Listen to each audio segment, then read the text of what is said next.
Hi everybody, my name is Mike. This is my YouTube page, Mox News.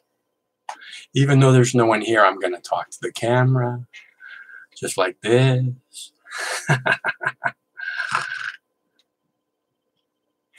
All right, so I need to know if it sounds okay. I'm going to pull it up over here and see if it sounds okay. Because we keep starting them and it sounds kind of garbled. Like, I'm kind of garbled. I think that sounds okay. Does it sound okay to you? I think that sounds okay. Anyways, we were on a couple hours ago, and I was asking about Julian Assange. I was talking about Julian Assange. And I'm just gonna wait for a few minutes here. My name is Mike. This is my YouTube page, Mox News. Thanks for tuning in. There's 9,300 videos plus on this Mox News YouTube page. I hope you take the time to look around and take a good view of the work here, because it's all hand selected by myself, uploaded, edited, to be worthy of your time.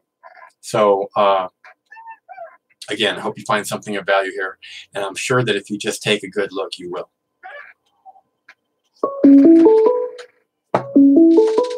That was fast. I think it's we've been way okay. Let's see. Hello, caller. Hey, Mox. This is Ryan from Northern California. Hey, Ryan. How are you, man? I'm doing just fine. How are you? I'm pretty good. I don't know. Did you catch the show earlier? I was trying to ask about Julian Assange, and no one was calling, and I was getting frustrated because people were being dickholes in the chat. So yeah, that's understandable. And honestly, that's why I'm calling in today, is to rant about the whole Julian Assange issue. Okay. Well, you are more than welcome to do that, because that's what I'd really like to talk about. I personally see Julian Assange as kind of a hero. You know, I'm a journalist. I'm a free speech guy. I think censorship is horrible. I think it's one of the worst things that is. Censorship is like you have to be babysat because you can't handle this information. And I think that's a bunch of bullshit. And I think that's just trying to keep us, you know, limited as much as possible. So go ahead. What you say your name is? Ryan. Ryan, nice to hear from you. Go ahead. Yeah, first time caller, but I've watched you a few times. Okay, nice to hear from you. So where I'm at with Julian is, I still don't understand what he did wrong. I mean, he told the truth. You can't tell the truth in the empire of lies without being called a traitor. Well, and did you see what Trump said about him today? That Trump acted like he'd never heard of WikiLeaks before. He's such a good liar, isn't he? Yeah, that was the most crooked thing I've ever seen him do, where everybody knows. Oh, come on. I mean, it was blatant, but that wasn't, you know, he's just playing his role. I mean, he's like, what's WikiLeaks? What that is just, I mean, and you think that people are going to eat that up? You think that they'll like go right along with that, or? Yeah, maybe the Q people. I don't know. The Fox people. Well, the people that trust the plan, quote unquote. Yeah. So go ahead. Tell me about Julian. What you wanted to say about Julian? Well, personally, I think it's a travesty against humanity. I mean, we can't keep people bound up in houses for that long like that. He's already served any jail time that he could possibly ever serve by sitting in that in solitary confinement in the Ecuadorian embassy. Yeah, that must have just been mind-numbing, racking, horrible. When did they cut him off the internet? Like over a year ago, right? Yeah, I think it was about 3 years ago. Yeah, so that's, I mean, for someone that sits on the web all day like you and me, I don't see how, like that's just beyond punishment. Yeah, it's cruel and inhuman, especially for someone who hasn't been convicted of anything, you know? Yeah. So yeah, it really, go ahead. I mean, because I really don't have any insight into the legality of any of it. All right. But So So like a month ago, right? Bradley Manning, Chelsea Manning, was arrested, right? She was thrown back in prison, and I've been following that too. And it kind of all makes sense now. Julian's arrested, and you think, well, I kept thinking, why are they? It's like they're trying her a second time for the same crime, which is completely illegal. And they're saying that they're holding her in prison because she won't testify against Julian. But I don't think that's true. I think they're holding her there because they won't say what they want her. She won't say what they want her to say. They keep saying, okay, so what does Julian have to do with this? And she says nothing. And they're like, bullshit. And you're going to stay here until you answer the question correctly. You know what I'm saying? Is Haskell going to get a hold of them, and they're going to use advanced interrogation against these people? Waterboard them until they find out what other secrets they might have. Yeah, I think that's probably, Julian talked. I remember like in 2012 or something, just before he went into the Ecuadorian embassy in London, I remember him talking about having an emergency envelope that if he was arrested or something, it was going to be, or like, it was like some kind of coded thing that if he didn't check in with it all the time, it was going to be fucking published everywhere on the internet, and it was going to fucking just burn all the houses down. You remember that? Yeah, and the rumor. Yeah, go ahead. The rumor on the internet is that he has a dead man switch. Right. So that could be interesting. Well, it could be that he could torture that out of somebody. Technically, I mean, how far are they going to push this? We don't know what they're going to put him through. Well, if he doesn't have internet access, and that idea doesn't really pan out anyways, Yeah, that's true. The dead man switch should have went off at that point, huh? Well, if he's not, maybe he's got to back up with somebody else taking care of it, but that kind of defeats the purpose, But so anyways, what's the weather like in California today, Ryan? Just spring weather, a little bit of rain, a little bit of wind. Right on, rain in California. We're getting a little rain here too. But it's nice. It has been so fucking sweet, just sunshine all the time. Kind of like the rain up here. Yeah, I actually used to live up in the Seattle area, so I'm very familiar. So, anything else you want to say about Julian? Well, basically, it really is suspicious that Trump is completely trying to separate himself and act like he's never even heard the word WikiLeaks before. When we all know that he ranted and raved about it during the election cycle, where he was like, WikiLeaks is great. I just learned all this information from them about, like, he was on national television a few times saying that. One of the titles of one of my videos I posted in the last few hours is Donald Trump in the last couple months of his campaign said the word WikiLeaks 164 times. Yeah, exactly. Yeah. So either he's gone completely senile, or he's a pile of shit, or something else is going on. I really don't know. He's a giant pile of shit, dude. I mean, and plus that he's in this position where, I mean, it's like, I don't know. It's so strange when you see somebody do that. You're right. That's a really weird thing. When everybody knows he said it 164 times, and now he's like, I don't know. WikiLeaks is not my thing. Really? That's when I went, what? Because it was a little while ago your thing. I can't stop reading these. Yeah, I can't stop reading this stuff. Man. Yeah, that's the reason Roger Stone's in trouble right now. It's because of WikiLeaks, So it doesn't make any sense, that part of it. So, and really, I just hope that they don't torture him. I hope that we get proof of life throughout this whole process. He didn't look that good when he came out of there today. Yeah, I agree. He looked like he needed some sunshine for sure. Yeah, for real. Yeah. I mean, I didn't expect that at all. Yeah, So, that was a crazy image of him carrying him down the stairs of the embassy, man. yeah, and he had some book in there about I can't remember what the book was, but I went and looked it up a little bit to find out if he was trying to send a message. I don't know. I just really hope that he doesn't disappear, because that's gonna be sort of upsetting.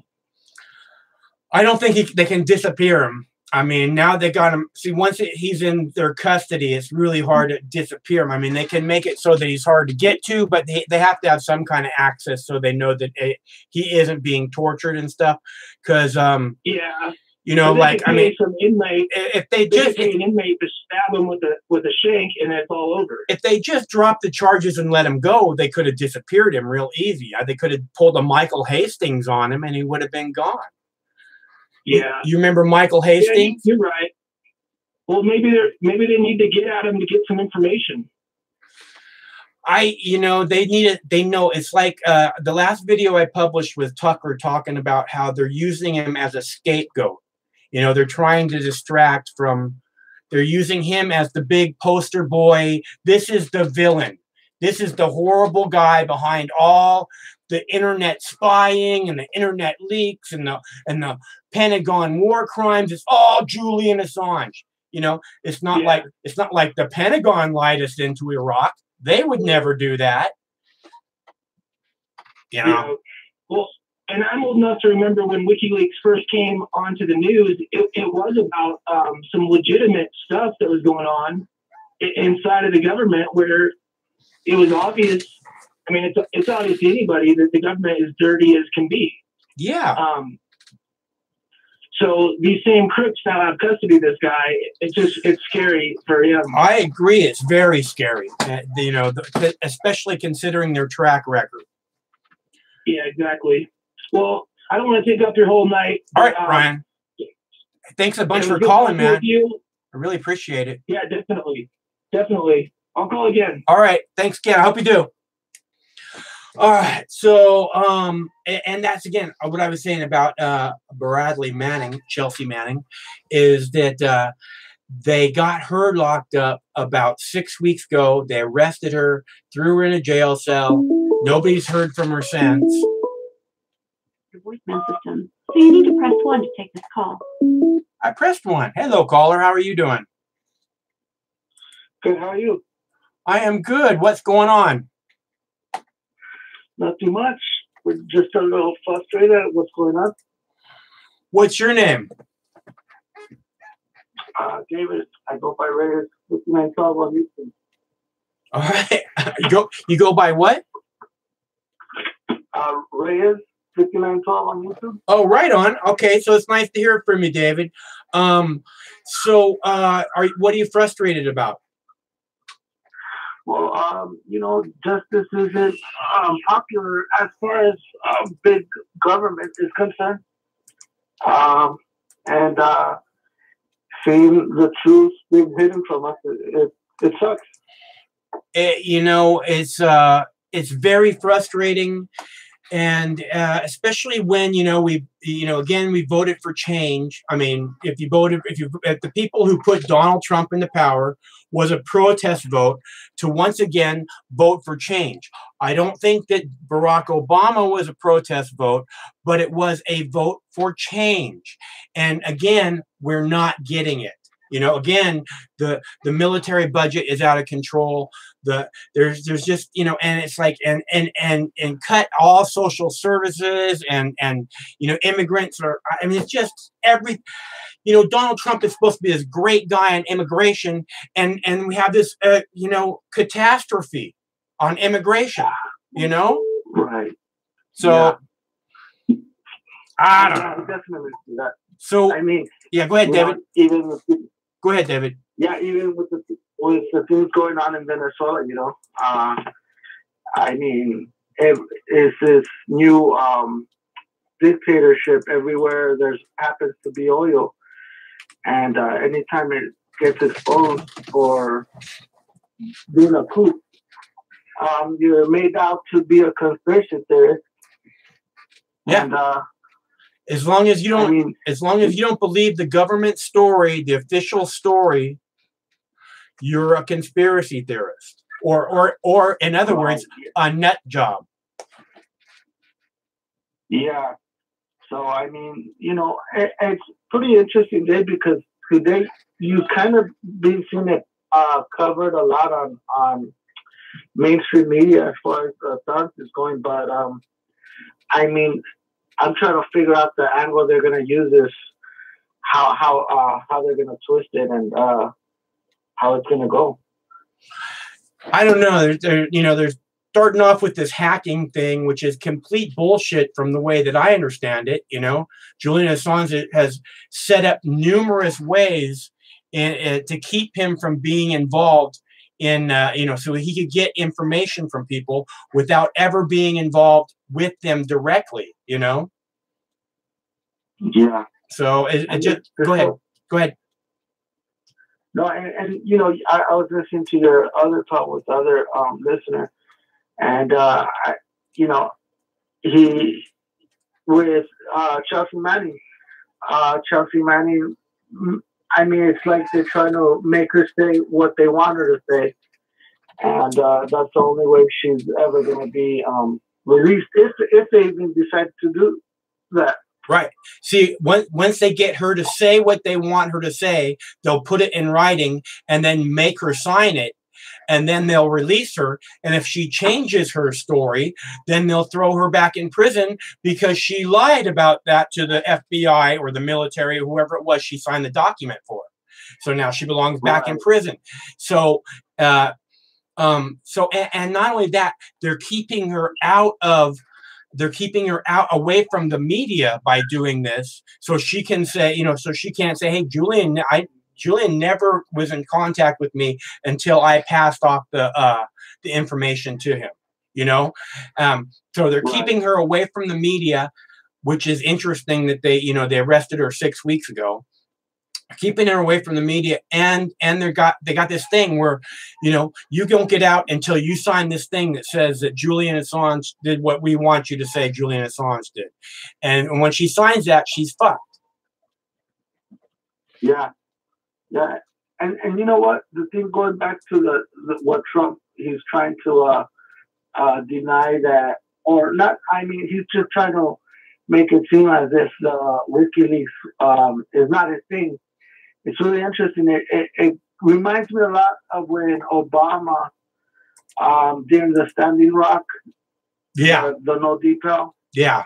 I remember Obama mentioned let it play out, and this is the same tone with Trump, where it's not his thing. It's the same. It goes along with the same. They don't want to be involved because they know it's really unpopular. And the masses are starting to figure at least this out. And this could be a real big problem if this precedent is set off. And, who knows how journalism and information will be passed on going forward from here. Right. I mean, it seems like they're really trying to shut down all kinds of forms of free speech and just say you can't discuss these things. These things are off limits, and that's just that is a scary thing. That's what I'm saying at the beginning of the conversation is, I think censorship is probably the thing I hate the most, because I just think that that's just a way to keep people, to hold them down. Not give them all the information that's available. Give them this information, and then they can only go this way instead of all these different directions. Right. And, it's just interesting how... What's up, Wilco? Go ahead, David. A lot of the people... no, I said it's just interesting how a lot of people are being scared to talk about truth because they don't want to be labeled. They don't want to lose their channels. They don't want to... be labeled as a conspiracy theorist, Yeah, you've seen that a lot on YouTube, on Instagram, on all these social platforms. I agree, because once you get the label attached to you, then they shadow ban you. Then you're not. They don't like the discussion that you're having, so you're demonetized. There's just. They just fuck people every which way from Sunday, unless you are going along with the approved, dialogue. And that's just not what we're supposed to be about.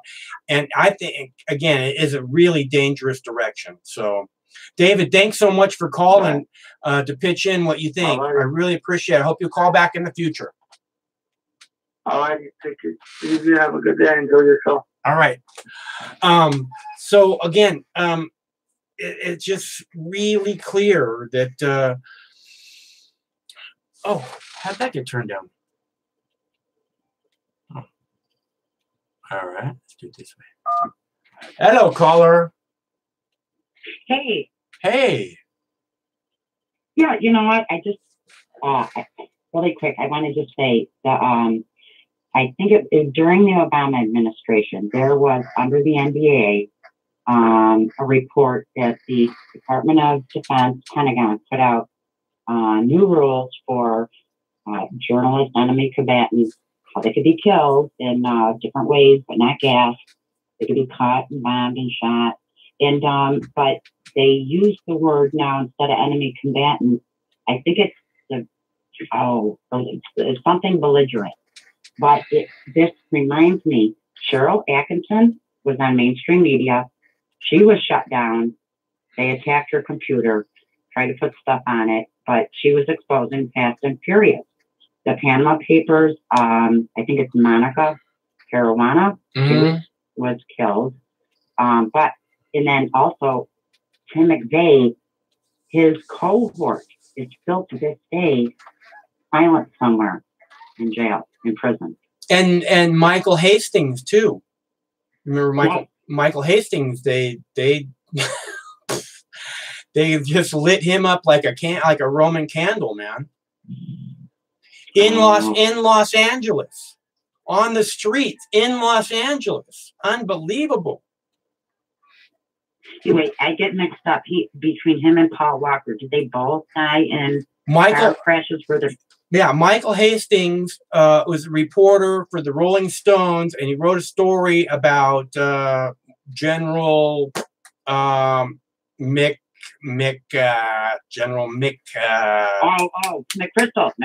McChrystal. And that ended General McChrystal's career. Maybe it was in Afghanistan, I think. He went to Afghanistan for the Rolling Stones. He wrote a story about McChrystal, and that ended McChrystal's career. And a year later, Michael Hastings, a new Mercedes, gets out of control. Speed goes out of control. He crashes into a tree, and then the car explodes into a ball of flames. I live near the Niagara Falls Air Force Base, but we had a series of the news called it well, it's coincidental, we're just noticing it, just of cars that just got out of control and just rammed into buildings. But it's evident out there that there is technology to commandeer these newer cars and make them start, flying as fast as they go. Yeah. Or stop them completely, or whatever it is that they want them to do, pretty much. The same thing with the airplanes. They can all pretty much be flying by remote now, too, the big ones, Yeah, they call it with uninterruptible autopilot, something like that. Well, you know what? We had a plane crash, too, in my area, and it was Beverly Eckert, who was on that plane, who happened to meet with Obama a few days before in Washington, D.C., that he agreed with her to reopen up investigations on 9/11. And that plane went down. They blamed it on icing and inexperienced pilots. It went down hard. It went up and went straight back down. It went down really hard. Exactly. Yeah. And it hit the house it hit. What's amazing is only one person died, and it just happened to be Tim Ruster's best friend, or one of his best friends. Which is a big old warning. But, I mean, technology is out there to target people. I mean, we know this in so many different ways. But our speech, our freedom of speech, that's what's really being under attack now. big time. That's because And, it's what is the most dangerous to them, is us being, and this is why we have to get over the left to right bullshit, because we have to talk to each other and all come together recognizing who the real enemy is, which is both the left and the right. Exactly. And I'm going to tell you one thing right now. One way is, when I was younger, neighbors talk to neighbors. I go out back to that again. I go out and walk the dogs every day and around my neighborhood and do my best to talk to my neighbors, because that's the neighborhood I want to live in. When the lights go out, your immediate neighbors are going to be what matters the most. When whatever it is that happens, when the shit hits the fan, however it hits it, you're absolutely right. They're the only ones. They're the only ones that are going to help you get through this, because the people that live 20 miles away, they're not making it to you for a while. Exactly. Yeah. All right. I love what you do. Thank you so much, and God bless you. All right. Well, thank you too. Thanks a lot for calling. I hope you call again in the future. Sound like a very smart lady. Bye. Again, that's what I say over and over again. Is that you guys are so smart. And that's why I love doing it. And it's you guys that make this of value. Because I can come out here and talk to this camera all I want, but it's just not going to be as good without you. There's just no way. Hello, caller. Yeah, hi. It's Justin from Australia. How are you? I am good, Justin. Nice to hear from you. Justin called after we did the show earlier, after I got all pissed off because people in the chat were being dickholes. And I and talked to me for a while about Julian. Justin, you said that you have friends who went to school with Julian Assange, right? Yeah, well, I went to the private school next to their public school. So obviously I didn't go to school with him, but a couple of my very close friends who were at public school, obviously who didn't have the parents who had enough money to send them to the private school, were friends of mine. And it was the high school was called Montmorency College. Okay.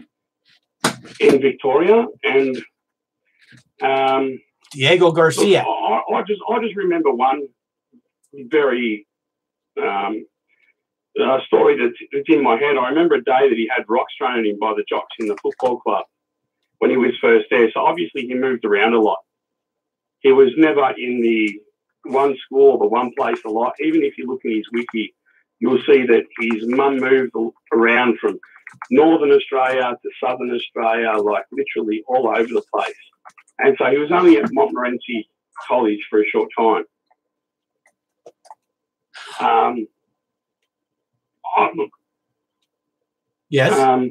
He was always a very astute kid.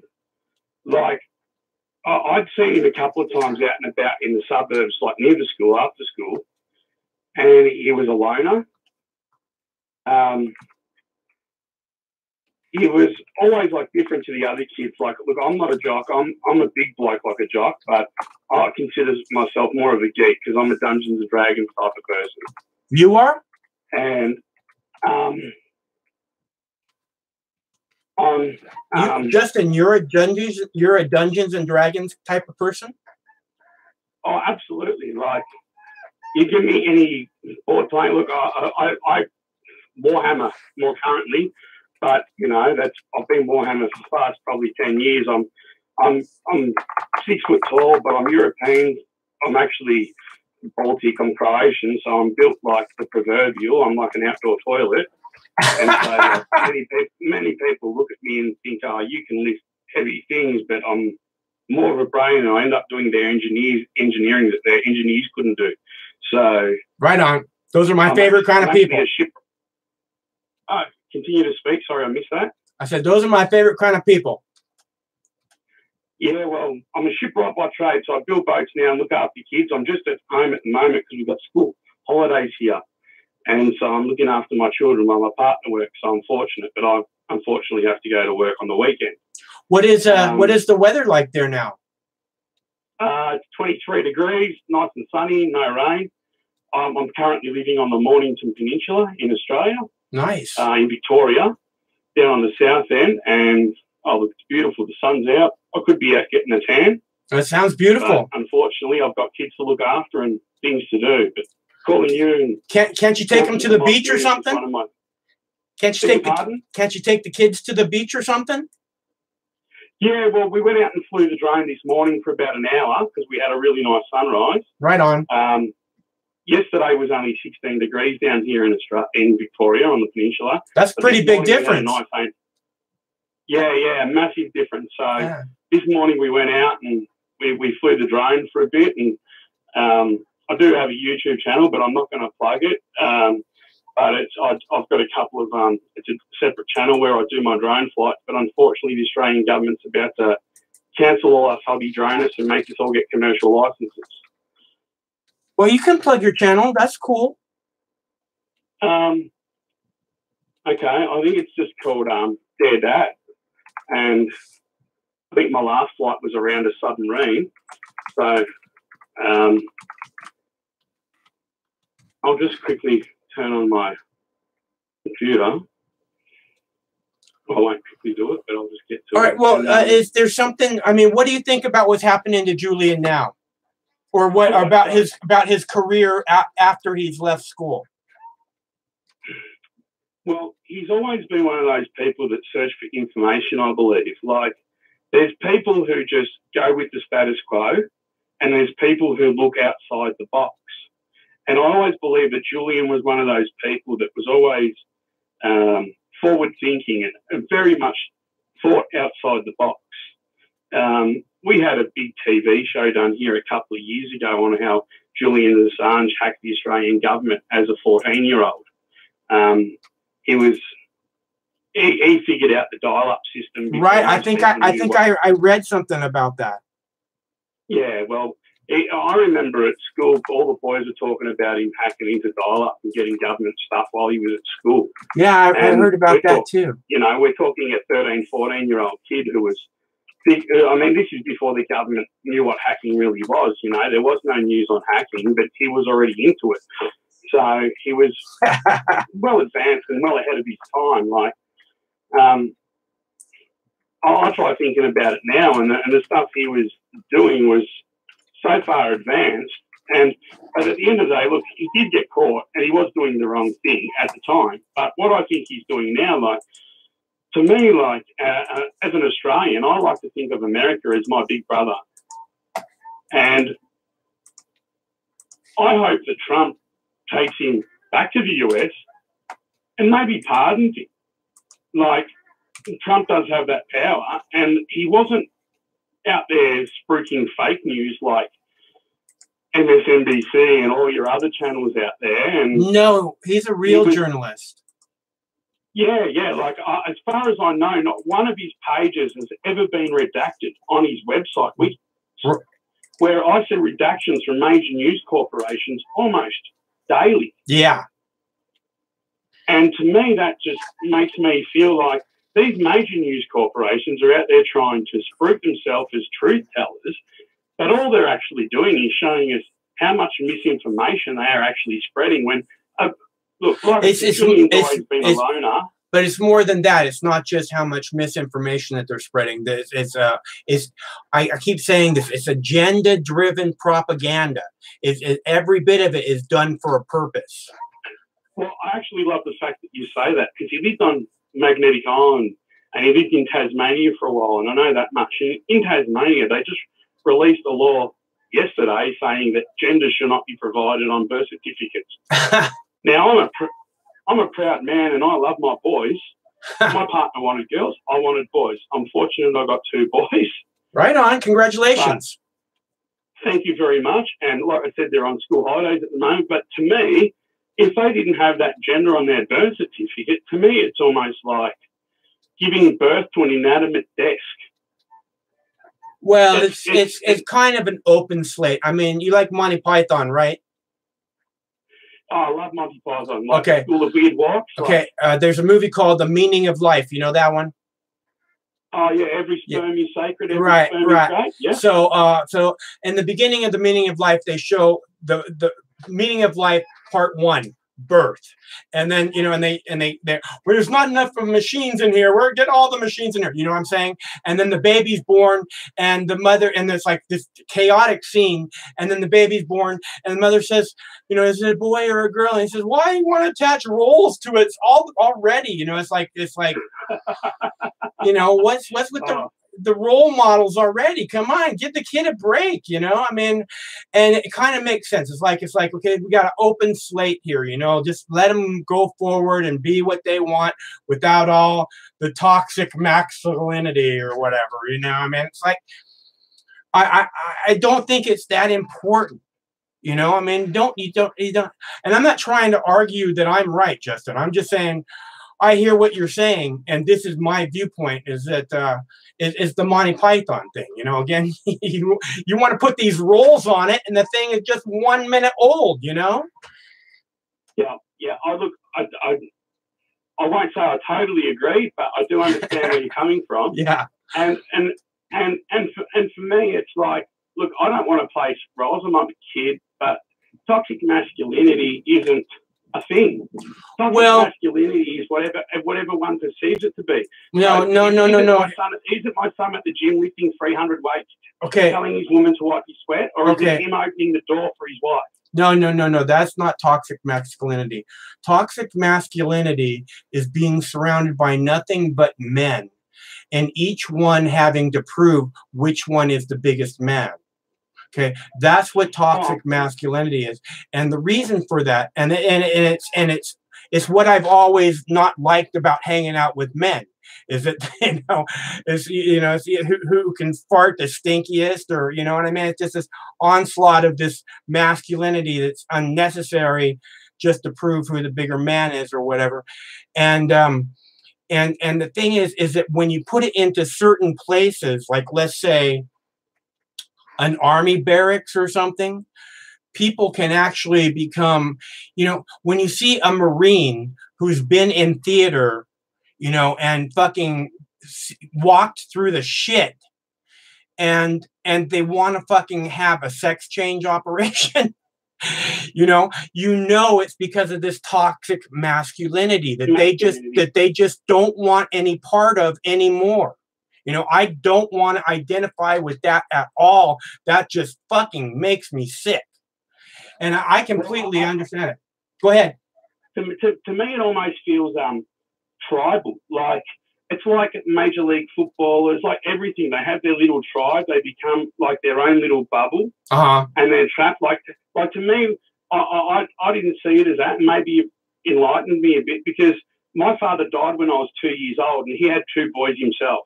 And so to me, it was when I had my 2 boys, it opened me up, and I thought, I want my boys to open the doors for their partners. I want my boys to give their partners roses on Valentine's. Yeah, I want my boys to show themselves that they can be men. That is absolutely not toxic in any way, shape, or form. That's one of the nicest things, in my opinion, about being with someone else, is being able to do little things like that let them know how much you care. Yeah, well, I totally agree with you there, because with me, like, like I said, my father died when I was 2, and I was raised by my mother, and I'm fortunate. I had 3 aunties. Or here comes one of my sons now, but I'm just on the phone, Damon. But to me, it's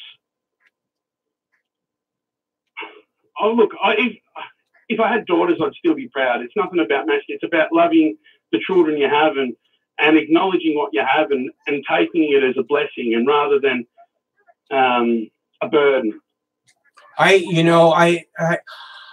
It's really, I think that's the only kind of attitude that you can have when you have a child, because it's like my roommate has dogs, right?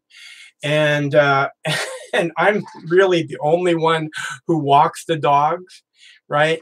And I brush the dog's teeth and all this stuff, and it's because someone has to, and I don't look at it as a burden. I look at it as, you know what, I don't want the dog that fucking in the last years of its life be hurting because its teeth are all fucking rotting away, you know? Absolutely. Yeah. Absolutely. And or to have arthritis because it never fucking walks anywhere when I can make a difference for it. And honestly, that one of the dogs was hit by a car when he was 6 months old, and he's 10 and a half now.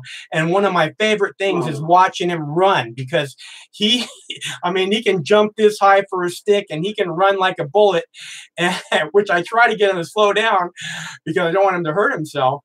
But, after he got hit by a giant SUV, head butted the front bumper, went under the front tire, went under the back tire, had a crushed hip, was in the hospital for 10 days. And now he can jump this high at 10 and a half years old. So, I'm pretty happy with that. I'd like to think of it as, we have pets also here, like, we're just like, I like to think that pets become an extension of family. Like, pets become closer to you than most humans, because humans will not always see eye to eye, and then they will judge you from your own views on social views or political views, and then they judge you. Where an animal just never judges you. An animal takes you on face value. If you abuse an animal, it ain't going to like you. But if you care for that animal, it's always going to be there for you. I like to think it's common decency. Like, it's reciprocal, and even animals understand this. And like I said with Julian, I really hope that America, like we had Trump call out for Assange's help to find the Hillary documents. Yeah, I mean, we're never going to find them. We all know that they're being bulldozed and sent with the remains of September 11 devastation over to China to be recycled. Right? Like, it's all just gone. They all went on the same boat. Yeah, and we're never going to get to the truth of the matter, because at the end of the day, my biggest problem is, like, so to me, I like to think of America not only as my big brother, but the truth of freedom. Australians hold a value that's slowly diminishing because we've been so immigrated. They like to call us the most multicultural country in the land, but I'd like to say Yugoslavia was. They tried that in the Baltics, and I'm Croatian, so I know the UN made Yugoslavia, and they joined Baltic nations together, and we all saw what happened with that in the 90s, and Slobodan Milosevic and things like this, and it's not, because we're not going forward, we're going almost backwards, where we're in, rather than send out love, we're almost turning hatred towards ourselves. And like, I'm really confused for the future of my own boys, and to tell them where life's going to go, because like I said, American, like I said, I'm not hoping, I like to believe that Trump is finally making America great again. You've been so caught in a democracy spiral, which we have too, through it.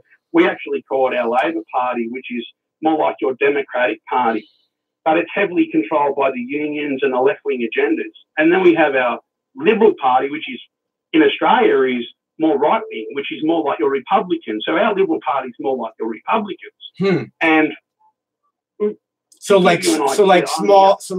government and stuff like that. Don't you mean?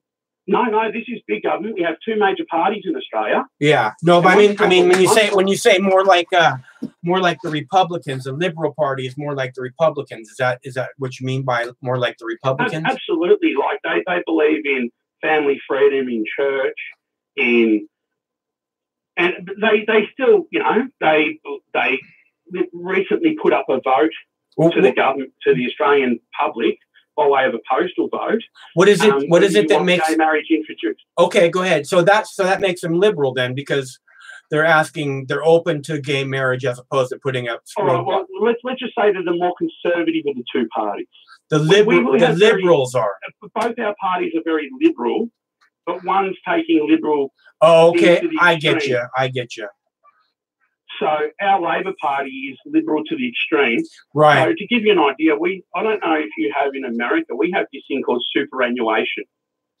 I don't recognize. Superannuation is, every week you work, your employer has to donate 5% of your wages to a government-held fund for your retirement.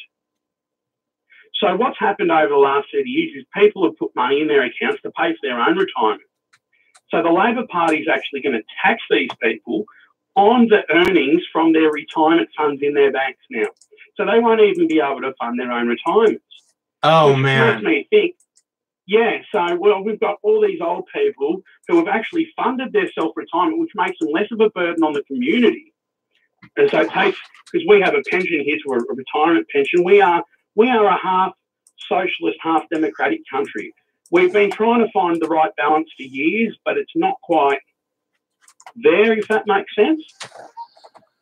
Yeah, no, it's a combination. I mean, this you know, nothing is really all this way or all that way. It's going to be a combination that makes it work. That's why I say, you know, it's not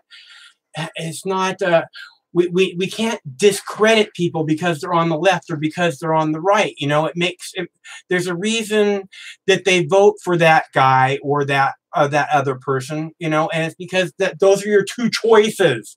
You know, I mean, go ahead. So the big problem is I turn on normal media last night or the night before, and so the Labor Party was whinging about the Liberal Party having dinner with a Chinese bloke who wanted to become an Australian citizen receiving donations from China. And then last night it turns out the Labor Party was doing the same.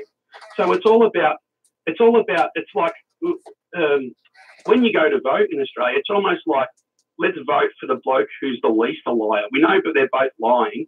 We know they're both. It's like, which one's the least of the liar, and we'll pick the two.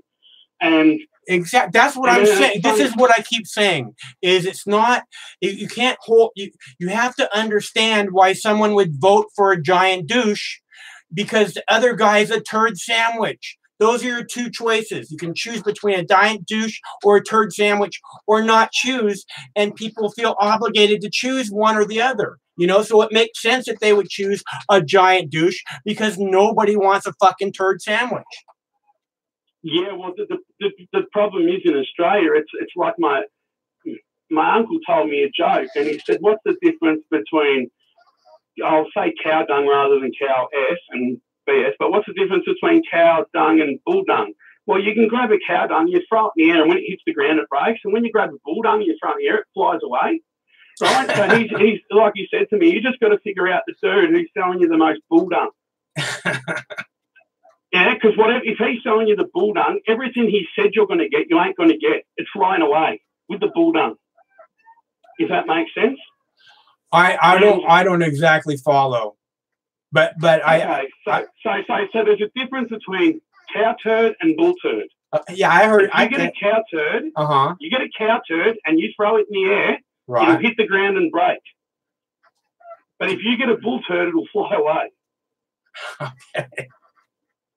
Right, so that's bullshit, right? Because no turd flies. Yeah. Okay. I don't know if I want to say, but okay, no turd flies. And like my uncle said, you got to figure out the person who's selling you less of that stuff that's going to fly away, because they all promise tax cuts and they all promise this and that. But like my uncle says, you got to think of the vote that's going to help your family, but not only help your family, live up to your moral expectations and where you want to see your country to go. But the problem is, like I said, with us. I think you're in a fortunate position where you have, I wouldn't even call him right-wing. I would call Trump almost central. Like, he's not an extremist. He's not devoid of any mental thought. He knows what he's doing. He runs a billion-dollar corporation. Like, I know from anyone who's owned their own business, they've had to work hard to get there. Yeah. You know, Bill Kristol was on the morning call-in show on C-SPAN, and I called him, William Kristol, and he had just written a book in which he was quoted the Secretary of Defense saying that Donald Trump has a sixth grader mentality or something like that, and I said, Mr. Kristol, do you believe that you know, a person with a sixth grader mentality could defeat Hillary Clinton in 2 consecutive debates? And he said, well, I don't know that he defeated her. But well, that just goes to show maybe he had the brain of a sixth grader, because he can't figure out who won a debate. To me, it's pretty clear. If a person wins a debate, you say that. But he's so sixth grader, he can't even admit when he's wrong or someone else has won. This is very true, man.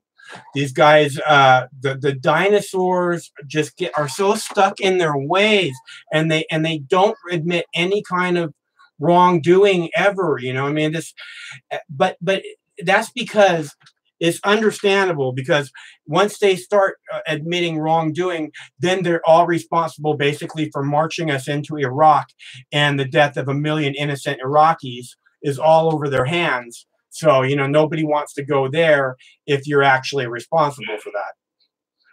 Well, look, the Obama administration, as far as I can see from a distance from 20,000 kilometres away or 10,000 miles, the Obama administration pushed these warmonger efforts in unwinnable destinations that has just seen like my brother-in-law, my current wife, my wife, her brother, he's done 4 tours for us.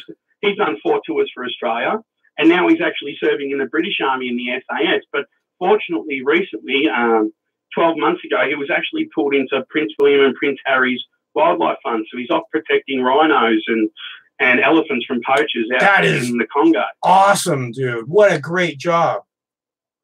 Yeah, and like I remember him working in the Army, and I'd say, well, what have you been up to for the last 6 months? Or because I'd only see him once or twice a year, and he'd be like, oh, just peacekeeping. But now when I ask him what he's doing, because he's allowed to speak to it, he'll tell me, oh, you know, we've been off catching poachers. And I'm like, how do they actually catch these elephants? And he goes, it's so rudimentary. He goes, they unload a few shotgun shells into a steel bit of plumbing pipe, a bit of galvanised plumbing pipe with an end cap. And because gunpowder is percussion active, they just throw a whole heap of nails in the pipe. Walk up to an elephant and just hit the back of the pipe and spray it with nails and bolts and leave it there to die while they cut off its trunk. Oh, and I'm just like, dude, I hope you get them. Like, to me, that's just like, you know, moral insanity. Like I says, where does it end? Like, yeah, they should. For once he can actually talk to me and my children about what he does, and my children are proud that they've got an uncle like that who's actually making a difference in the world. That is such an awesome job, dude. I'm so glad you shared that with us. It's fucking cool. Yeah, well, I believe it's cool too. Like I said, he was always peacekeeping, and then when he told me he was in the Congo, and he said the beauty of being on the Congo, he actually gets to come home once every. Oh, so the bad thing is he only gets to come home once every 6 months, not once every 3 months. He goes, the beauty is when he rings up his wife, which is my sister Roxanne, he can tell her everything about his day, which he never got to do in the armed services because it's all. He's a member of the SAS, so it was all locked down, and I've never heard a word off him. Like I said, the only word I've ever heard about his job in the armed services was his peacekeeping. But he's proud to represent his country and fight for freedom. I've never asked him on the Islamic side of that. I try not to get into the politics with him. When I see him, I'm just happy to enjoy his company because my kids don't get to see him much, you know. So when we do, it's more cuddles and what we call a barbecue down here. And you might say we throw a few shrimps on the barbie. We don't call them shrimps. We call them prawns. King prawns. Well, I hope so. I hope so. Big fat ones, man. Yeah, big fat ones. With big tiger prawns down here. Like, I love it. 6 inches long. Thing. Oh, my God. You're making me so jealous right now. Yeah, no, it's better not to talk about that stuff. There's so much stress and trauma involved in that stuff, you know, that it's better not to have to think about it or talk about it for a while. You know what I mean? If you're on vacation, probably the last thing you want to talk about. Well, that's why me and my partner make an effort not to actually mention it. We just say, oh, how's work been? He goes, oh, peacekeeping. But like now, he's actually, I believe he's enjoying his jobs, like stopping people from killing animals. So I think he feels almost like he's happy to talk about this. Like it almost feels like a promotion for him. And I hope he's really super. I hope he's really super proud of the work because that's so important right now. Well, to me, I like to think that Prince William and Harry, like, look, they are part of the monarchy, blah blah blah, part of the rich elite, but they are doing a service. Like who else is thinking about? Like we have people like Angelina Jolie and all these, and I don't want to get too much into the rigmarole of it all, but they're all adopting little black African kids. Who's looking after these animals? You know, like I've come out here and I've been just with tears in my eyes about the orcas, man. The orcas are going to be gone for the next generation, and I don't see anybody doing anything about it. You know. So where are the orcas going up towards? because we have killer whales out here towards Antarctica, but not many. They're more south of Australia. Yeah. So we generally see blue whales up and down the coast here. Yeah. They migrate towards here up to the north in the Pacific, and we get to see them migrate, but we never get to see orcas. I mean, Australia's full of mammals, so to give you an idea of my children's pets, they've got lizards, birds like Australian birds, Australian lizards. I mean, we catch snakes in the backyard every 2-3 weeks here. Awesome. You call it, yeah. That sounds wonderful. They're generally venomous, so we're talking brown snakes, tiger snakes. Well, that's why you have dogs. That's why you have snakes of the world. That's why you have dogs and cats, right? That's why you have dogs and cats, right? Yeah. So we have the cats to keep the mice away because the mice attract the snakes. There you go. And believe it or not, 3 years ago, my youngest son was out in the backyard. He was only 3 years old at the time, and he was trying to catch a brown snake. And my dog, which is American Staffordshire Terrier crossed English Staff, got in between my son and the snake and was barking at the snake. And we'd actually lost sight of my son for like 2 minutes, but we heard the dog barking. Yeah. And I'm like, where's Josh? And we walk out to the dog, and there was my dog right in between the king brown snake and my son. And so this brown snake was about 2 meters long. Like, it dropped my son dead on a dime. Like, within a few minutes, he'd be dead. Well, I wouldn't even get him to hospital, put it that way. And they're in the top 5 most deadliest snakes in the world. Yeah. And without my dog, I wouldn't have one of my sons now because he was trying to pick it up. But my dog put her behind in front of my son and pushed him back several times. And even when I walked out to look at my son, she was still pushing him back from trying to touch the snake. So, like, you know, there's an old saying, come to Australia, get killed by an animal. You look at Steve Irwin, they call him the crocodile hunter. So why was he playing with a stingray? That's how he died. He wasn't the stingray hunter. Like, one thing you learn about wild animals is they're wild. So they're not a dog where you can sit down to dinner. So and my sons have tried to catch the wild blue tongues and lizards out the back here. And every time they try to catch them, they just get bit. And I say, mate, they're wild. That's what they do, you know. Yeah. They're used to being handled. They're not tame. So that's one of the beauties of Australia. When you come swimming at our beach, you'll get stung by blue bottle jellyfish. You may get eaten by a shark. There's plenty of snakes. There's spiders everywhere. We've got 2 venomous spiders in Australia. It's the land of opportunity when it comes to dying from venom spiders. Sounds like fun to me. Yeah, it's not always fun, but it's fun. Like when we walk out, look, we're not overly populated. Look, America's not overly populated either. You don't have the 1.2 billion people of China. You've only got 324 million. You're not trying to drive 20 miles to work every day, so you don't know. In America. Oh, we do. In America. You're not driving 20 miles. And like Seattle, the traffic here is horrible, dude. I mean, like unbelievable. A trip that should take 20 minutes will take an hour and a half sometimes. Yeah, we get actually the same here in peak hour in Melbourne. So Melbourne, Victoria, which I'm only an hour out of Melbourne, but where I work's actually towards Melbourne. So 15-minute drive from my house, I hit the traffic, and the traffic starts at about 5 a.m. and it's bumper to bumper till 6 p.m. And so if I drive, like I'm going to work tomorrow, which is a weekend here, it's a Saturday tomorrow. It's 1 p.m. today here on a Friday, and so, you know, within 16 hours I'll be going to work, and on a Saturday I get a great run. So I can drive, it's actually like 46 kilometres, so I think it's about 25 mile. Right on. I can drive the 25 mile takes me about 40 minutes, maybe 50 minutes through all the traffic. Then if I do that 25 mile during a week, it takes me an hour and a half. Huh. Melbourne has the same congestion problems that America has now. Yeah. We have 4.5 million people in this city, but the infrastructure that's being built now was designed in the 1970s. So we have this thing in Melbourne called a Meltway. It's basically a book of all the roads. And in the 1980s, it had all the proposed roads that needed to be built. Yeah. Well, they've only just started building them now. Unbelievable. So what's happened is, yeah, well, people have gone and bought all these houses on these proposed road sections. Yeah. And now they're getting them taken back off them by the government to build the roads. Oh, man. and they're all having a whinge, and it's like, dude, your house was earmarked that it was on a roadside in the Melway in the 1980s. How did you not know? If that makes sense. So literally these areas of land, these corridors of land have been earmarked for highways, but the housing developers in the 90s got ahead of themselves and started building houses on these routes. And now these people are having their houses reclaimed by the government to build the freeways. So I guess I don't know how Seattle is or where you live. Like, I don't know how you are built up, but our public transport is terrible. Unless you live within 15 minutes of the city. If you live within 15, 20 minutes of our city, so we'll say 10 mile of our city, we actually have a great tram network.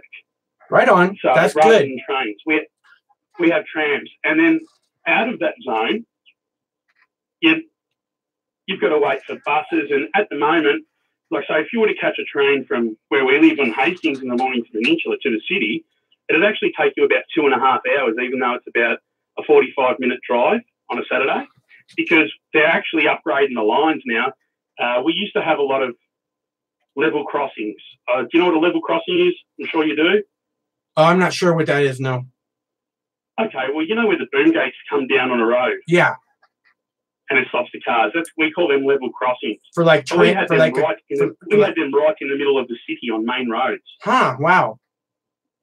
So they've finally started upgrading to overhead train carriages where the trains stay on train tracks, but obviously go onto a second level and go over the road. You know, because of that, it's just bizarro to me that they're just now doing the 1980 plan. You know, I mean, I'm not saying that is where you're at. This is how it is. This is how it is everywhere. Is it? I actually believe we're all stuck. We're all stuck in this 1950s fucking shit. You know, and that's what it is. And it's like and nobody's like projecting what a 21st century infrastructure should look like. They're just continuing with this 1950s shit, you know? Absolutely. Look, these roads were actually designed in, I believe, 1974. Yeah. And if you look at our train infrastructure, our rail infrastructure here in Victoria and Melbourne, the rail infrastructure was bigger in the 90s. They actually closed down a lot of our railroads, yeah, and they made it smaller. And now they want to open it up again, but they've built houses through all these corridors. They'll never get the land back. Yeah. How does that make any sense to shut down the railways? Look, it did. Like, so the whole peninsula here, we are on rail. A lot of, look, I could get a train over most of the state in the early 90s, late 80s.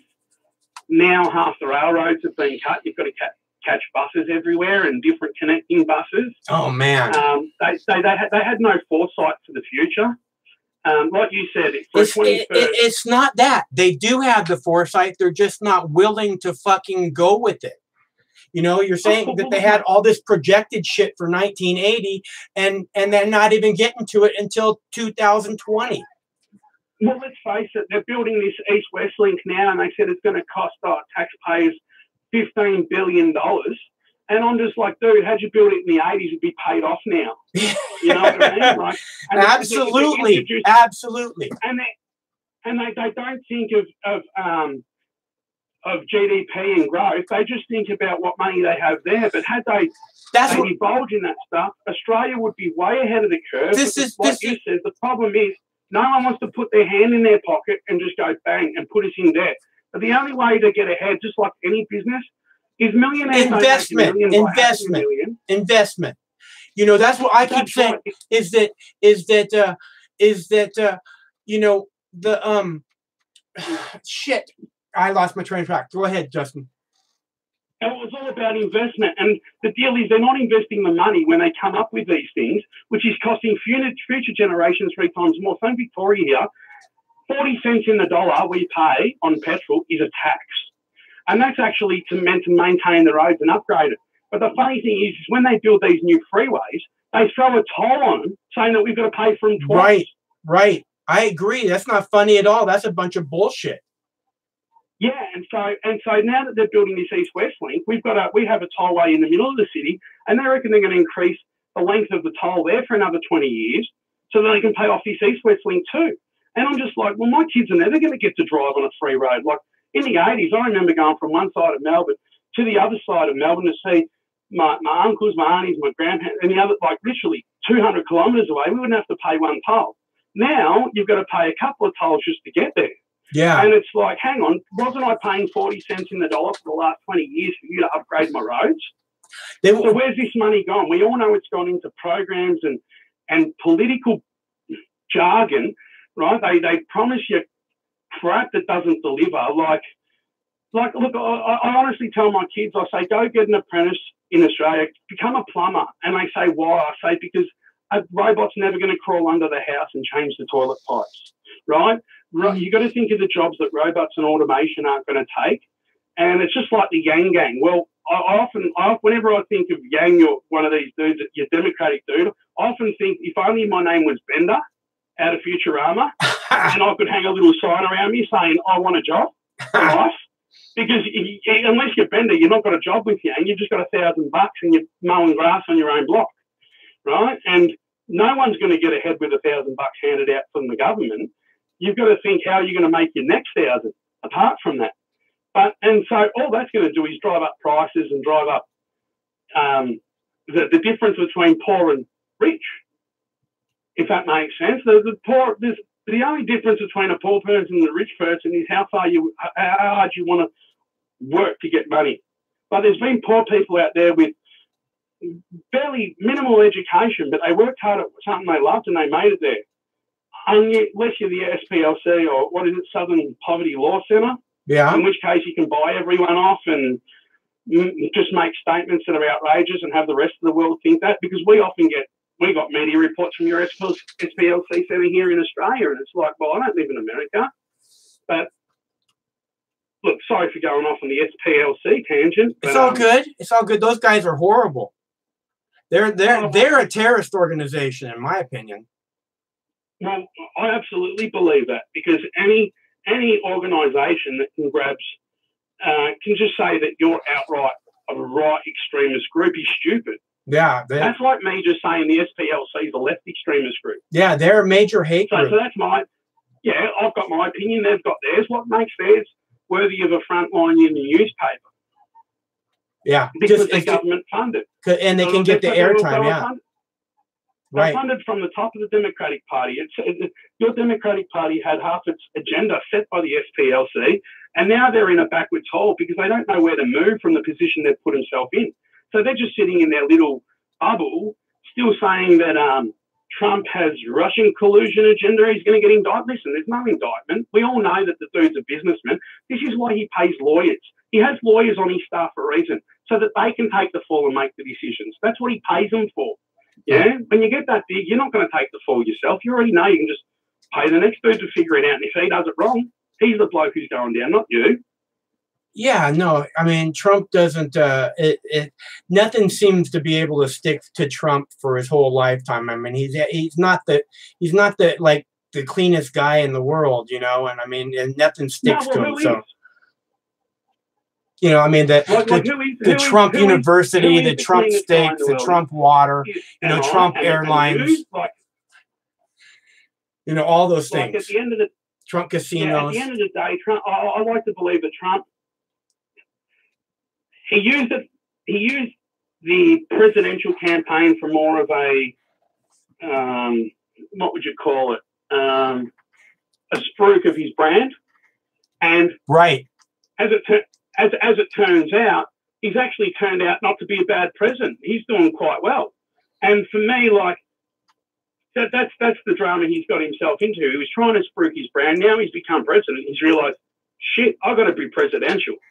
Like, I just can't hope that people are seeing what I do and on a whim. Like, because trust me, people from Australia are viewing this too. We all want to make people great again. We don't want to make white America great again or black America. We want humanity to be great again. And the problem with this whole leftist agenda is it's breaking civilization apart. There's no longer us. It's this group and that group and that group. I agree. And it's like, yeah, and I'm a European, first generation Australian, But my children, they consider themselves 100% Australian. They don't know anything else. And why should they know anything else? It's good enough, right? Well, absolutely. But it's like, and then you get all these other people saying, but no, you're not a true Australian because you're not Aboriginal. Listen. You really, do you get that really? I mean, do you really get that? We actually, well, we don't get it much. It's more Aboriginals saying that they want their recognition, but we recognise them, mate. We have what's called welcome to country, where you don't say hi. So if you have an official speaking ceremony in any of our communities, you'll actually get our Aboriginals come out and do what's like a burning of, you know, leaves and stuff to let you into the community and have your word heard. Like, look, I'm all for their culture. They were here 40,000 years ago. I'm not here to take that away. No one I know is. We all just want everyone just to get along, and there's no us and them and you and me, or, you know, segregation. I mean, segregation comes to the point where people can't feel part of a community. Like, community is about a community. It's about a group of people feeling proud of what you have around you. And this segregation of communities is making people feel less proud. Yeah, community is about the whole community, not this one segment of the community. Absolutely. And that's where I'm saying, if people could draw a community spirit together, much like the church used to do in the early 1900s, if you bring the people together as a community, that's what church calls itself. It's a community or a congregation. Yeah? And we don't have this anymore anywhere, I don't think, in Western civilization, because atheists have brought down Christianity to a point where Christianity doesn't even have a voice. Yet Christianity has, well, let's just say, been on the right side of history, as Ben Shapiro would say, for the last 300 years. And, like, not always. Like, you know, I mean, not when you look at, like, the Native Americans and stuff like that. No, well, even here, like in Victoria here, it's only, in the last, it's been well known on the silent, but never produced in a book, that when the whites got here from Britain, they killed hundreds of Aboriginals here, or thousands, in the state of Victoria. And look, it's ethnic cleansing. It happens worldwide. Look at Christians in Islamic countries. Look, anywhere, there's ethnic cleansing happening somewhere, sometime, anywhere in the world. Yeah. I mean, I don't know where I stand talking to you guys about the BNL, the Black National Land Rights, which have said no whites can own land in Africa, but that's like all used. Have they made that? Did they make that a law? Did they make that a law now? Yeah, it's a law as of last year in November. Yeah, I thought so. And it's like, late last year, and I'm just like, how can you make that a? That's like apartheid. Yeah, that's apartheid. Reversed. Yeah, that's apartheid state right there. And then, but not just reversed, because black people could own their land. It's taken to the extreme. Yeah. So it's flipped and then times by 10. Yeah. And that's why the economy of Africa is falling, and China can move into Africa and start businesses there, because China now have an emerging middle class. They can't afford to pay their own people that much, so they just move the businesses to Africa, where they can pay the people in Africa half the people price of what they're paying in China now. And they'll start businesses there. Like, look, China, very smart. They've sat silent for many years. Yeah. Built up enough financial power that they could just spread their message through finance. Yeah. Well, America has done that. America has done that forever too. Yeah, but like America sort of boasted about it and let you know. China's subliminal. They don't let you know. They just go and do it and keep doing it. Yeah, until you figure it out for yourself. Well, they're building infrastructure, a major infrastructure all over the world, like a high-speed rail and Yeah, they recently went to doing the Pacific Islands here near Australia. Yeah. And that's when America got involved with Australia again after the, I don't know if you remember the Trump phone call to our Prime Minister. Yeah. Yeah, we've got cut short. They had a bit of a lover's tiff on the phone, a lover's quarrel, but then they figured out that China were trying to invest in all the Pacific Islands to build more naval bases, And so they're putting a whole heap of money to build naval bases in the Pacific here on all the islands that are with Australia, and they've actually stopped the Chinese 5G network from Huawei being implemented in Australia, all these islands, because they're worried once everything goes to the 5G network, all our secrets from government will be transferred to 5G network and they'll infiltrate that stuff. So there's still plenty of skepticism when it comes to China and their investment in Australia, but I can't see them slowing down. Like, they've got money to spend. Yeah. And if they're going to build the infrastructure and no one else is, well, you're obviously going to go to the people who build you the roads, aren't you? Well, they're building some kind. I've got a walk tank. They're like building some kind of a new Panama Canal too, right? Like in Guatemala. They get, like I said, look, they've amassed money for many years. Yeah. And like, no one talked about China in the early 90s. We all just thought of it as a lockdown communist country and Tiananmen Square. That was as much as anyone knew in the early 90s. And we're seeing them evolve into a financial global power, but I don't think a global power to people, just a global power to finance.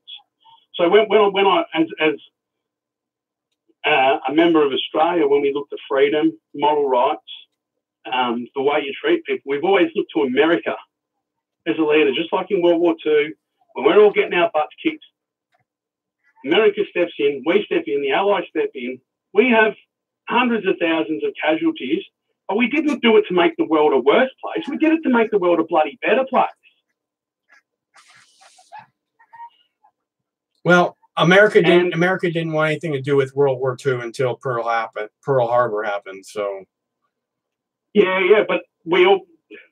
I think Australia didn't really want much to do with it either until the Northern Territory. We actually got bombed by Japanese heroes and actually flew over Australia and bombed the country. Yeah. And that's when we stepped in, and we all went in as the Allies. Yeah.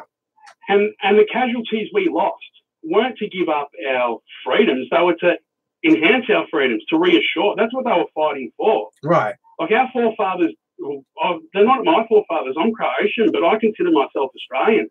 And we have the Return Servicemen's League, which is like a bar for expats, army soldiers and stuff.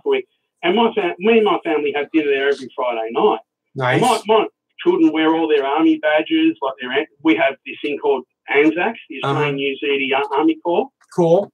And the Australian New Zealand Army Corps, And my kids wear their ANZAC badges with pride.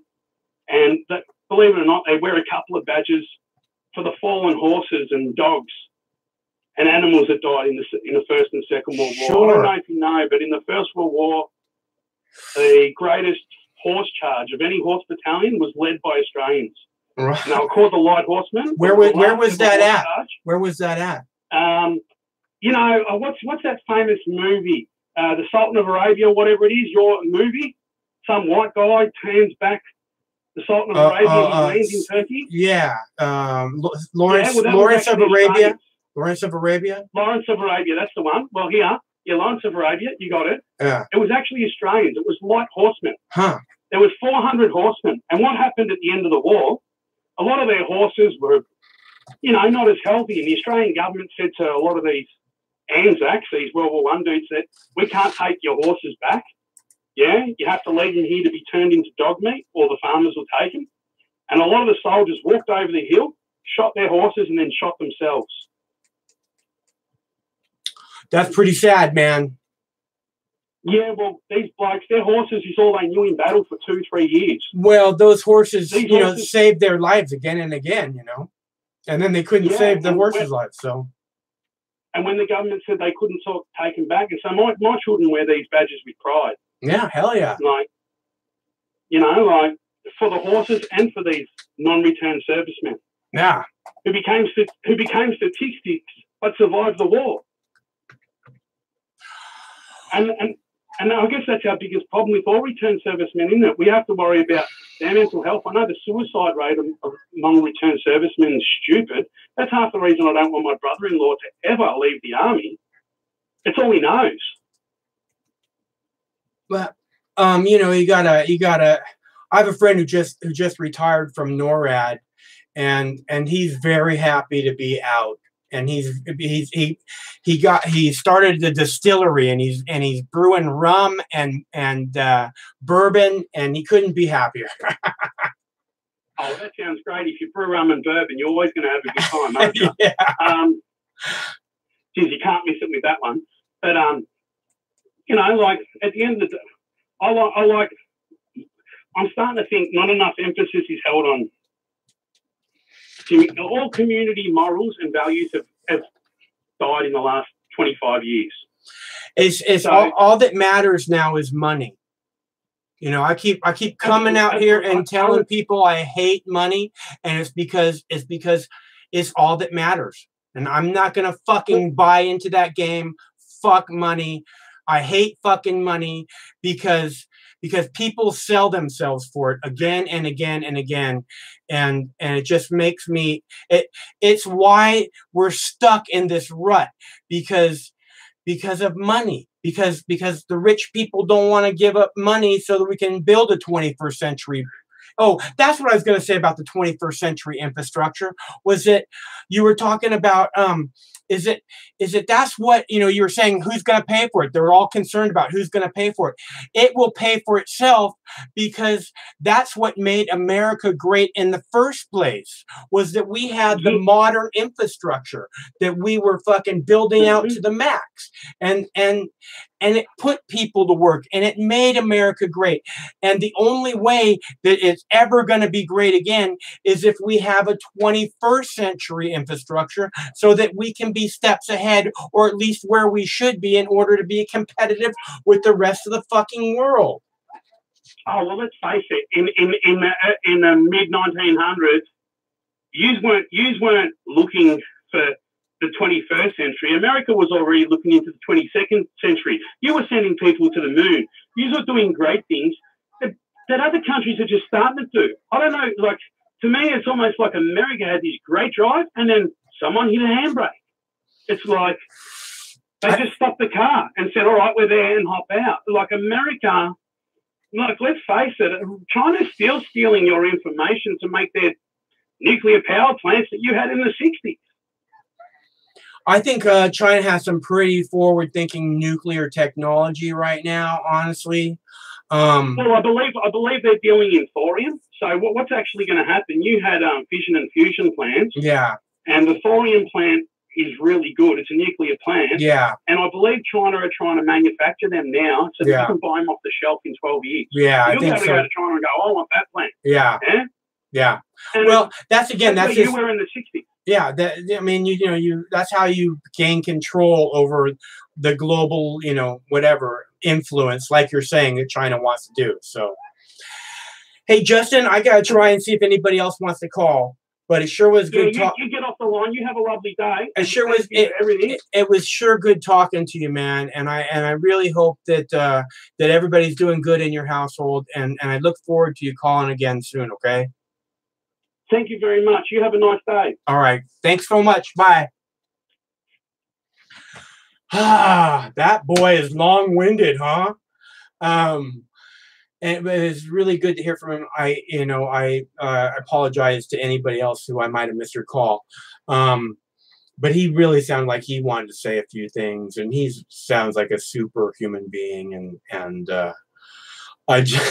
not the easiest guy in the world to cut off. So, and he's calling from Australia, so that's got to be expensive, right? Hey, Justin, I could use a pizza over here. So let's see. If anybody else wants to call, we're trying to talk about Bradley Manning. I always, for some reason, come back to a 21st century infrastructure, whatever that has to do with Bradley Manning and Julian Assange.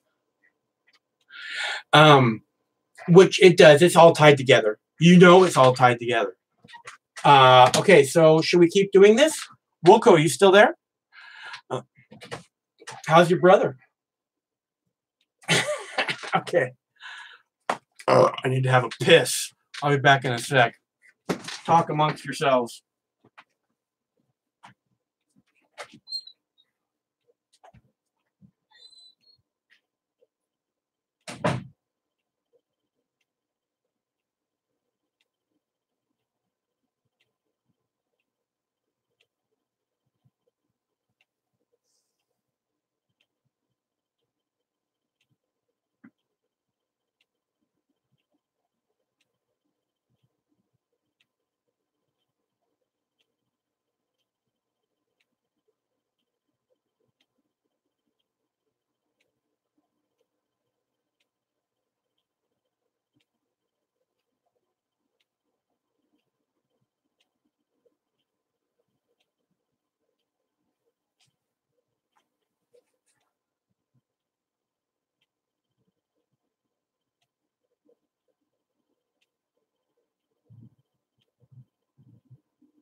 Did anybody call?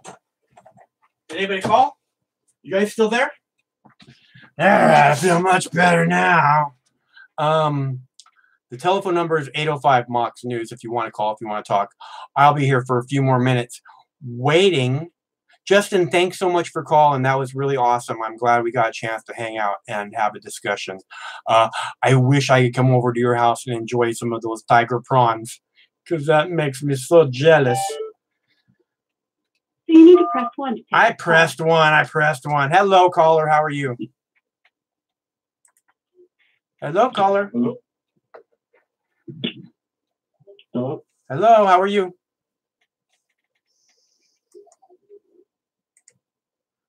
Hello. You have to turn down your computer. Sorry, buddy. Okay, so what's going on? Hey, how you doing? I'm good, man. What about you?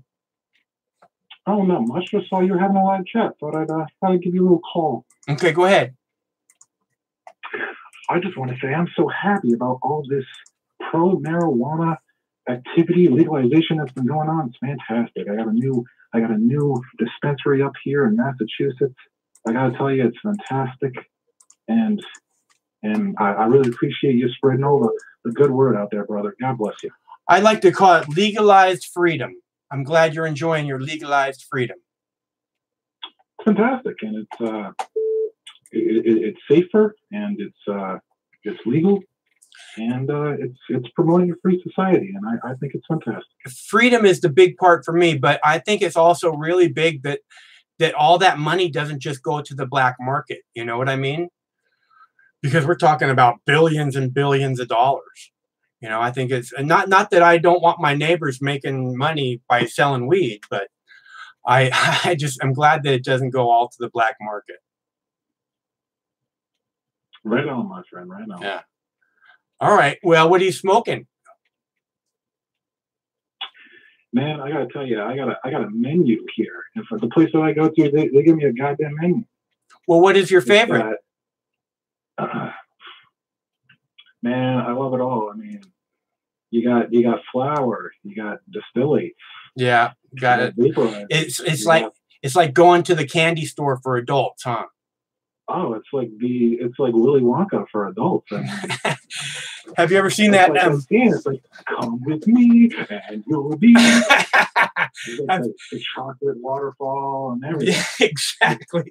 Have you ever seen that South Park episode, Medicinal Fried Chicken, where they close they close all the KFCs in Colorado and open up medical marijuana dispensaries in their places? It's hilarious, dude. You should look it up. Anyways, so what do you think about Julian Assange? Julian Assange. I love his haircut. I love the haircut he's rocking these days. Yeah, I mean, does he belong in prison? No, absolutely not. I don't think so. What about Jake Tapper or Wolf Blitzer? Who? Wolf Blitzer. Wolf Blitzer? Is he still on TV? He is. I don't know, man.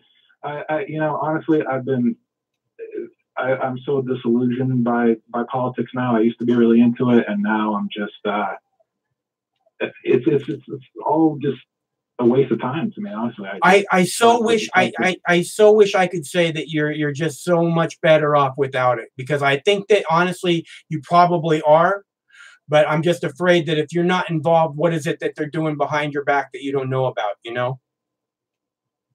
You're right, yeah. But they're gonna do it anyways, even if you are involved. So so you're probably right. It's too much. I'm too old to deal with the stress anymore. I can't. I'm at the point now where I give up and I don't even care anymore. The world's going to hell and let it go. I completely understand. Yeah, I completely understand, because I mean, I'm like, I'm out here and I deal with this shit day and night, and and I get very little appreciation for doing it, and it's actually very hard on a person's psyche dealing with news 24 hours a day. So. I don't recommend it for anybody. I think that you're much better off without it, honestly. Yeah, I mean, it's especially with all the divide and conquer bullshit. That's all it is these days. It's just, that seems to be one of the main purposes, if not the main purpose, is to divide people into all these little groups. yeah, it's just to get emotional knee-jerk reactions of people. It's not about real truth, and I mean, I'm preaching to the choir here, but yeah, no, I hear you. You're absolutely right. I agree, and it's so frustrating when you turn to people that you're supposed to be able to turn to for the truth, for accurate information, and you look at, and they just are looking you in the eyes and just spewing lies, and you know it because it's so blatant. Like, I never heard of WikiLeaks. I don't know anything about WikiLeaks.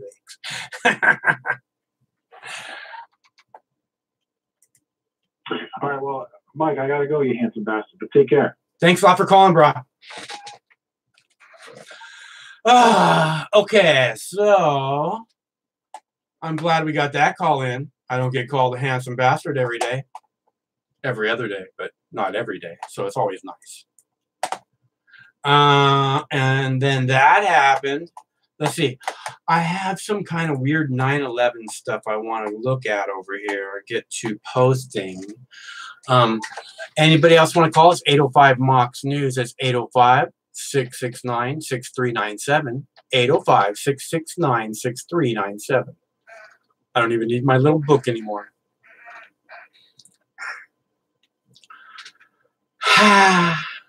Yeah, 9/11. I got some kind of 9/11 information over here on the screen I got to go figure out. Talking about 9/11. Those bastards. Hate it when they talk about 9/11. So when I first started doing this, like, a couple of years into doing the YouTube, I got scouted by like 3 of Time Magazine's top 10 most important news blogs on the internet, And that was like 2003, 2004. Must have been like 2004, 2005. And one of the things that I went to work with a couple of them. And one of the things when I first started working for them, like, why do you keep posting all this shit about 9/11? And it's like, it wasn't Alex Jones or anything. It's like, a poll about, a CNN poll that says 90% of Americans believe the government's lying about 9/11. Why do you keep posting all this shit about 9/11? There's like little bits of 9/11. They used to talk about 9/11. And then I'm like, because this is important. This is the kind of thing people are interested in.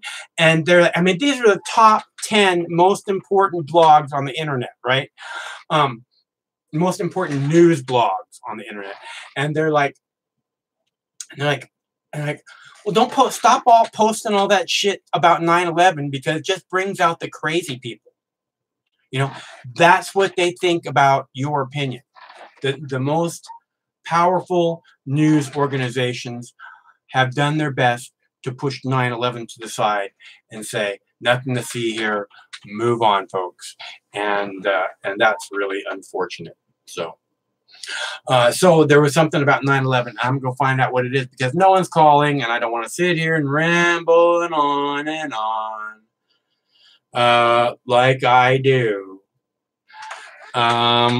All right, you guys. So, Justin, I love chicken too.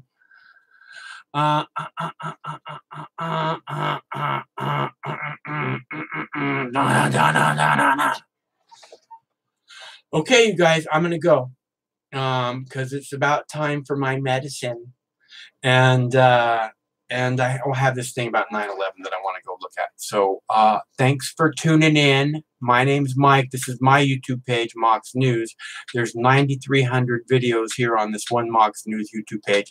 I hope that you take a good look. Oh, look, we got a caller.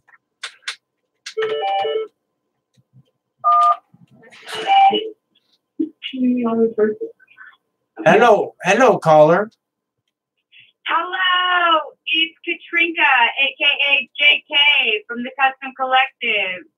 And it's TC's birthday, so I'm standing here with 1, 2, 3, 4, 5. I can do 6 math other people, and we all just want to tell you how much we love Mox News. And we appreciate you. We appreciate you.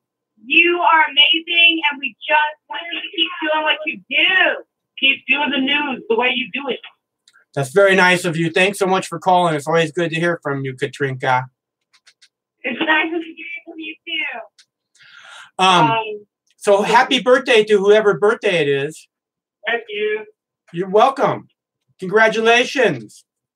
We're sorry we haven't sent you any of your ads yet. We really legitimately are working on them, and I'm sitting in. I'll send you an email about it later. Yeah, I'm sitting here. That's Harmony talking to you. She's a main member of our team, and she is so aware of you and watching every move you make online. I subscribe to you, Clinton. Yeah, and she knows what you're up to. We are working on ads for Mox News. We believe in Mox News. Well, that's awfully nice of you, ladies. I can use all the help I can get.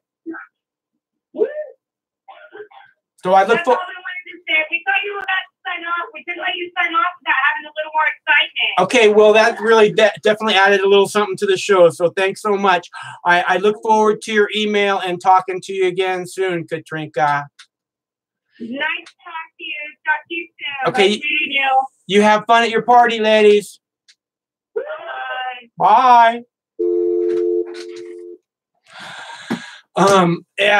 See, and that's the other thing about doing the shows, and there's all these like really nice people, you know, and besides being smart and interesting people, you're really sweet most of the time. I mean, the vast majority of you, and that's why I think that this is why, you know, I keep saying that we have to get beyond these petty divisions, this politics of divisions, you know, this you voted for them and you're one of those, and, you know, the breakdown of the groups into, you know, divide and conquer, we all lose. You know, only the programmers win at that point, and the programmers are evil.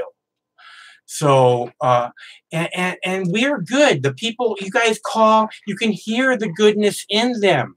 Okay, you're all good. You're good people, and I want us all to come together and forget about the petty politics. Okay, because it's not the right and it's not the left. Okay, it's the right and the left working together, hand in hand, that have brought us to this moment. And I can't believe it's what any of you want, where we're at in the world politically. Can't believe anyone. And it's both sides that brought us here. Okay? So don't be angry at those people for voting for that person, or those people for voting for those people for voting for a giant douche. Don't be angry at them. The other selection was a turd sandwich. No one wants a fucking turd sandwich. Okay, it's understandable why you would vote for a giant douche when your other choice is a turd sandwich, right? So don't hold that against them. Move beyond that fucking key roadblock and come together so that we can hold the giant douches and the turd sandwiches accountable. That's what needs to happen. Okay? So I love doing this with you. Mox News survives solely on donations from good people like you. And I've always said that as long as I have the support of this community, I will keep doing this forever. Because why would I go anywhere else when I have a community that I'm serving that obviously appreciates me greatly? I wouldn't. I never would. Why would I? It doesn't make sense. Unfortunately, that's not where we're at. I don't feel greatly appreciated. I mean, the last call was really nice, Katrinka. I appreciate that. But, you know, everything costs money. And I spend a hell of a lot of time doing this. And I will continue. I will do it better and better. The more support I have, the better I can do it. The less I have to focus on other stuff. So anyways, thank you very much for tuning in. There's 9,300 videos plus on this one Mox News YouTube page. It's really a worthy look. If you're here, if you're new here, I hope you take a good look at what's in the archives, because each video was hand selected by me to be worthy of your time. Thanks for tuning in. Stay cool. One of these days, this war is going to end. And it would be wonderful if Mox News could celebrate that day with you. But either way, stay cool until that day.